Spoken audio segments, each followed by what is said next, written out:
Welcome back to our channel.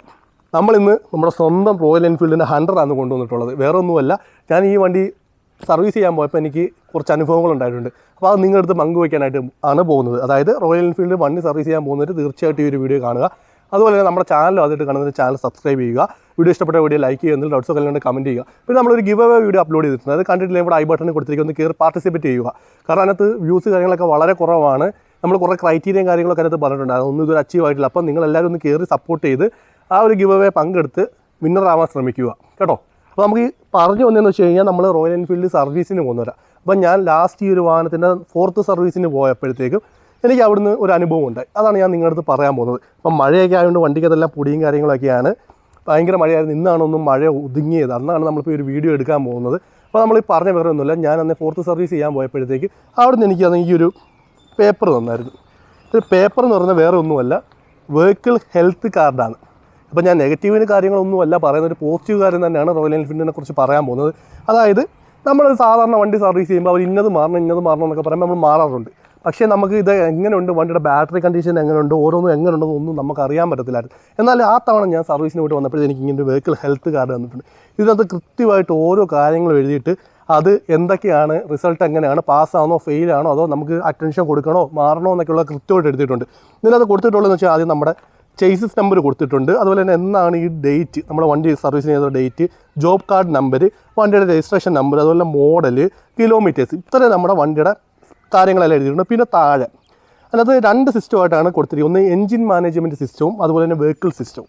അതായത് engine management സിസ്റ്റത്തിനകത്ത് കുറേ കാര്യങ്ങളുണ്ട്. അതിനകത്ത് ആദ്യത്തെ എന്ന് പറയുന്നത് നമ്പർ ഓഫ് ഡിഫക്റ്റീവ് കോഡ്സ്.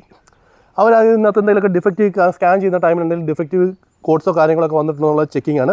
അതിനകത്ത് റീഡിങ് 0 ആണ്. അതുകൊണ്ട് തന്നെ അത് പാസ്സാണ്. അതിപ്പോൾ റീഡിങ്സ് 1, 2, 3, 4 ഒക്കെ വരുന്നതനുസരിച്ച് നമുക്ക് അതിനകത്ത് വിഷയങ്ങൾ വരും. എന്തൊക്കെയാണ് കംപ്ലയിൻസ് ഉണ്ടെന്ന് നമുക്ക് അറിയാൻ പറ്റും. പിന്നെയെന്ന് പറയുന്നത് മാൽ ഫംഗ്ഷൻ ഇൻഡിക്കേഷൻ ലാമ്പ്. അതായത് നമ്മുടെ മീറ്ററിനകത്ത് എന്തെങ്കിലും ലാമ്പുകൾ കാര്യങ്ങളൊക്കെ കത്തി കിടക്കുന്നുണ്ടോ എന്നൊക്കെ. അതായത് ഒന്നും കത്തിയിട്ടില്ല, അതായത് നമുക്കൊന്നും ഇൻഡിക്കേഷൻ കാര്യങ്ങളൊന്നും വന്നിട്ടില്ല, ചെക്ക് വാണിംഗ് ലാമ്പോ കാര്യങ്ങളൊന്നും ഇല്ല. അപ്പോൾ അതും പാസ്സാണ്. അതെല്ലാം ഓഫ് എന്നാണ് അതിനകത്ത് എഴുതിയിട്ടുള്ളത്. പിന്നുള്ളതെന്ന് പറയുന്നത് എൻജിൻ സ്പീഡ്. നമ്മൾ 5 വീലിൻ്റെ കറക്കൊക്കെ പറയുന്ന RPM, റൊട്ടേഷൻ പെർ മിനിറ്റിലാണ്. അപ്പോൾ അത് നോക്കിയപ്പോൾ 1090 RPM ആണ് വന്നിട്ടുള്ളത്. പാസ്സാണ്. ഇങ്ങനെ കൃത്യം ഈ ഒരു വാഹനത്തിൻ്റെ പാരാമീറ്റേഴ്സ് എത്ര ലിമിറ്റ്സ്, അത് എത്ര ഏറ്റവും താഴെ നിന്ന് ഏറ്റവും ടോപ്പ് എത്ര എന്നുള്ള കൃത്യമായിട്ട് അറിയത്തില്ല. അറിയാവുന്നതൊക്കെ ഞാൻ പറഞ്ഞുതരാം. അപ്പം 1090 ആണ് RPM വന്നിട്ടുള്ളത്. റൊട്ടേഷൻ 1090 റൊട്ടേഷനാണ് 1 മിനിറ്റ് വന്നിട്ടുള്ള ഫ്ലൈ വീലിൻ്റെ. പിന്നീട് അടുത്ത tilt angle of the vehicle, അത് 0 തന്നെയാണ്. ആംഗിളിനകത്ത് ചേഞ്ച് കാര്യങ്ങളൊന്നും വന്നിട്ടില്ല. പിന്നീട് നമ്മുടെ ബാറ്ററി, ഇതൊക്കെയെന്ന് പറഞ്ഞാൽ സെൽഫിൽ മാത്രം എടുക്കുന്ന വാഹനമാണ്, കിക്കറില്ല. അതുകൊണ്ട് തന്നെ ബാറ്ററിയുടെ വോൾട്ടേജ് കാര്യങ്ങൾ അവർ നോക്കിയിട്ടുണ്ട്. 13.68 വന്നിട്ടുള്ളത്. അത്യാവശ്യം നല്ല വോൾട്ടേജ് ഉണ്ട്. മാക്സിമം ആണ് ഒരു 13.68, 14-നകത്താണ് ടോപ്പ് ബാറ്ററിക്ക് മാക്സിമം ചാർജ് ഉള്ളപ്പം വരുന്നത്. അതുകൊണ്ട് അതും ക്ലിയർ തന്നെയാണ്, കുഴപ്പമൊന്നുമില്ല. അതുപോലെ ഇൻടേക്ക് മാനിഫോൾഡ് പ്രഷർ, അത് മില്ലി ബാറിലാണ് കാൽക്കുലേറ്റ് ചെയ്യുന്നത്. അത് 306 മില്ലി ബാറാണ് ഇൻടേക്ക് മാനിഫോൾഡിൻ്റെ പ്രഷർ വന്നിട്ടുള്ളത്. അതും പാസ്സാണ്. എന്ന് വെച്ച് കഴിഞ്ഞാൽ അതിലും കുഴപ്പങ്ങളൊന്നും വന്നിട്ടില്ല.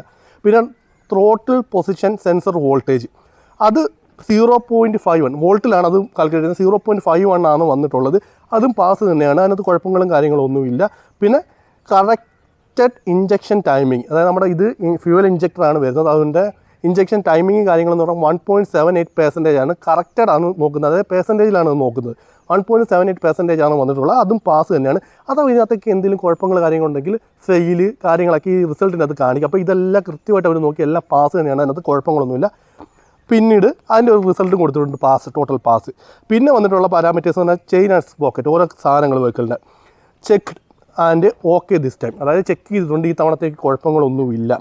Break pads and brake shoes. അപ്പോൾ ഇതിനകത്ത് 2 ഡിസ്ക് ആയതുകൊണ്ട് ഫ്രണ്ടിലും ബാക്കിലും ബ്രേക്ക് പാഡ് തന്നെയാണ് വരുന്നത്. അതിനകത്ത് റിക്വയർ ഫ്യൂച്ചർ അറ്റൻഷൻ, അതായത് ഞാൻ ചോദിച്ച അതിൻ്റെ കാര്യം എന്താ. അപ്പോൾ നമ്മുടെ ഫ്രണ്ട് ബ്രേക്ക് പാഡ് ഏകദേശം തീരാറായിട്ടുണ്ട്. ഏകദേശം ഒരു 2000-3000 കിലോമീറ്ററുള്ള നോക്കി ഓടിച്ചു കഴിഞ്ഞാൽ കിട്ടും. ഏകദേശം അത് തീരാറായിട്ടുണ്ടെന്നാണ് പറഞ്ഞത്. പിന്നീട് ആക്സിലേറ്റർ കേബിൾ ചെക്ക് ചെയ്തിട്ടുണ്ട്, ഓക്കെയാണ് ഈ സമയത്ത്. ക്ലച്ച് കേബിൾ അതും ഓക്കെ ആണ് സമയത്ത്, അതായത് ചെക്ക് ചെയ്ത് കുഴപ്പങ്ങളൊന്നുമില്ല. സിംഗ് ആം ബുഷ്, കൂടുതലും പഴയ ക്ലാസിക്കിനകത്തൊക്കെ പോകുന്ന സാധനമായിരുന്നു സിംഗ് ആം ബുഷ്. നമ്മളതെന്ത് ചെയ്യുന്നത് വെച്ച് കഴിഞ്ഞാൽ ആ സിംഗ് ആമിനകത്ത് പഴയ വണ്ടി ഉണ്ടല്ലോ, പഴയ സ്റ്റാൻഡേർഡ്, പഴയ കാസ്റ്റ് സ്റ്റാൻഡേർഡ് വന്നിട്ട് സ്റ്റീലായിരുന്നു വരുന്നത്, അതായത് മെറ്റലായിരുന്നു വരുന്നത്. അതൊക്കെ അടിച്ച് കയറ്റി നമ്മൾ പല വണ്ടികളിലും കൊടുത്തിട്ടുണ്ടായിരുന്നു പണ്ട്. ഇതിനകത്തെന്നൊക്കെ പറഞ്ഞാൽ ഫൈബർ ആയിരുന്നു വരുന്നത്. അതുകൊണ്ട് പെട്ടെന്ന് സിംഗ് ആം പോകുമായിരുന്നു. അപ്പോൾ ഇതിനകത്ത് സിംഗ് ആമിൻ്റെ ബുഷ് കാര്യങ്ങളൊക്കെ നോക്കിയിട്ടുണ്ട്, കുഴപ്പങ്ങളൊന്നും വന്നിട്ടില്ല. പിന്നെ അതുപോലെ ബാറ്ററി ചെക്ക് ചെയ്തിട്ടുണ്ട്. ബാറ്ററി ചെക്കിങ് ആണ്, കുഴപ്പമൊന്നുമില്ല. ടയർ ഫ്രണ്ടും ബാക്ക് ടയർ ചെക്ക് ചെയ്തിട്ടുണ്ട്, ടയറിനും കുഴപ്പങ്ങൾ കാര്യങ്ങളൊന്നും വന്നില്ല. പിന്നെ വീൽ ബിയറിങ് അതും ചെക്ക് ചെയ്തിട്ടുണ്ട്, കുഴപ്പങ്ങളൊന്നും വന്നിട്ടില്ല. ഇതെന്ന് പറയുന്നത് ഞാൻ ഈ കാര്യങ്ങൾ എന്തൊക്കെയാണ് വന്നിട്ടുള്ളതെന്ന് നിങ്ങളുടെ അടുത്ത് പറഞ്ഞു. കാരണം എന്ന് വെച്ചാൽ നിങ്ങളിപ്പോൾ വിചാരിക്കും ഇതൊക്കെ എന്തിനാണ് പറയുന്നത്. കാരണം വെച്ച് കഴിഞ്ഞാൽ ഇങ്ങനെ ഒരു പേപ്പർ ഒരു കസ്റ്റമറിനായി കൊടുക്കുമ്പോൾ അവർക്ക് ഇത് നോക്കി മനസ്സിലാക്കാൻ കഴിയും അവരുടെ വാഹനത്തിന് എന്തൊക്കെയാണ് കുഴപ്പം.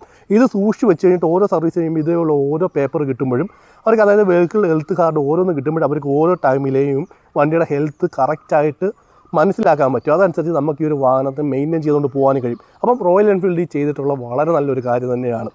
പലയിടത്തും സർവീസിങ്ങിൽ പല മോശങ്ങളും കാര്യങ്ങളും വന്നിട്ടുണ്ട്. എന്നാൽ ഈ ഒരു ഹെൽത്ത് കാർഡ് കൊടുത്തത് കൊണ്ട് തന്നെ നമുക്ക് ആ ഒരു കസ്റ്റമറിന് കൃത്യമായിട്ടുള്ള കാര്യങ്ങൾ വായിച്ച് മനസ്സിലാക്കി എടുക്കാൻ തന്നെയും പറ്റുന്നുണ്ട്. മറ്റേന്ന് പറയുമ്പോൾ എന്തൊക്കെ മാറിയിട്ടുണ്ട് എങ്ങനെയൊക്കെയാണെന്നൊക്കെയുള്ള കാര്യങ്ങൾ പോലും ആർക്കും അറിയത്തില്ല. ഇപ്പോൾ ഇത് കൊടുത്തിട്ടുള്ളത് തന്നെ ഇതിനകത്ത് എന്തൊക്കെയുണ്ട്. ഇപ്പോൾ എനിക്കതൊന്നും മാറേണ്ട ആവശ്യങ്ങൾ എനിക്ക് വന്നിട്ടില്ല, നോർമൽ സർവീസ് ആയതുകൊണ്ട് തന്നെ. അപ്പോൾ എന്തെങ്കിലും മാറണം എന്നൊക്കെ ഉണ്ടെങ്കിൽ അതിനകത്ത് കാണിക്കും. അപ്പോൾ അത് വെച്ചിട്ട് തന്നെ നമുക്ക് എന്തൊക്കെ മാറിയിട്ടുണ്ടെന്നുള്ള കാര്യങ്ങളെല്ലാം കൃത്യമായിട്ട് മനസ്സിലാക്കാൻ കഴിയുന്നുണ്ട്. പിന്നെ അത് ചേഞ്ച് ചെയ്തിട്ടുള്ളതെന്നുള്ളത് വണ്ടിക്കത് ചെക്ക് ചെയ്ത് നോക്കണം. പിന്നെ ഇല്ലെങ്കിലും നമുക്ക് ആ ബില്ല് എപ്പോഴും നമ്മൾ വണ്ടി സർവീസ് ചെയ്യുമ്പോൾ ആ ഒരു ബില്ലുകൾ കാര്യങ്ങൾ സൂക്ഷിച്ച് വെക്കണം. കാരണം ഫ്യൂച്ചറിൽ എന്തെങ്കിലും ഒരു ആവശ്യം വരുമ്പോഴും നമുക്ക് കാണിക്കാനുള്ളൊരു തെളിവാണ് ആ ഒരു ബില്ല്. അതുകൊണ്ട് തന്നെ നമ്മൾ ഈ ഒരു ചെറിയ കാര്യത്തിന് വേണ്ടി ചെയ്തൊരു വീഡിയോ ആണ്. എനിക്ക് വളരെ ഇഷ്ടപ്പെട്ടിരുന്നു ഈ ഒരു ഹെൽത്ത് കാർഡ് തന്നപ്പോഴത്തേക്കും. അതുകൊണ്ട് ചെയ്തൊരു വീഡിയോ ആണ്. നിങ്ങൾക്ക് വീഡിയോ ഇഷ്ടപ്പെട്ട വീഡിയോ ലൈക്ക് ചെയ്യുക. അതുപോലെ നിങ്ങൾ സർവീസിന് പോയപ്പോഴും നിങ്ങൾക്ക് ഒരു വെഹിക്കിളിൻ്റെ ഹെൽത്ത് കാർഡ് കിട്ടിയിട്ടുണ്ടോ ഇല്ലയോ എന്നുള്ളത് കൂടെ ഒന്ന് കമൻറ്റ് ചെയ്യുക. അതുപോലെ തന്നെ നമ്മൾ ഇതിൻ്റെ ഒരു യൂസർ റിവ്യൂ ചെയ്യാൻ പോകുന്നുണ്ട്. നിങ്ങൾക്ക് അതിൻ്റെ യൂസർ റിവ്യൂ വേണമെന്നുണ്ടെങ്കിൽ ഒന്ന് കമൻറ്റ് ചെയ്യണം. ഇതിൻ്റെ ഒരു യൂസർ റിവ്യൂ ചെയ്യണമെന്ന്. അതായത് ഞാൻ ഈ ഒരു വാഹനം വാങ്ങിച്ചിട്ട് ഏകദേശം ഒരു വർഷത്തിന് മേളിൽ 1.5 കൊല്ലത്തോളം ആവുന്നുണ്ട്. അപ്പോൾ ഇത് എനിക്ക് യൂസ് ചെയ്തിട്ട് എനിക്ക് എങ്ങനെയുണ്ട് എന്നുള്ളതിനെക്കുറിച്ച് ഞാൻ ഒരു വീഡിയോ ചെയ്യാം. അപ്പോൾ അത് വേണമെന്നുണ്ടെങ്കിൽ അതും കൂടെ ഒന്ന് കമൻറ്റ് ചെയ്യണം.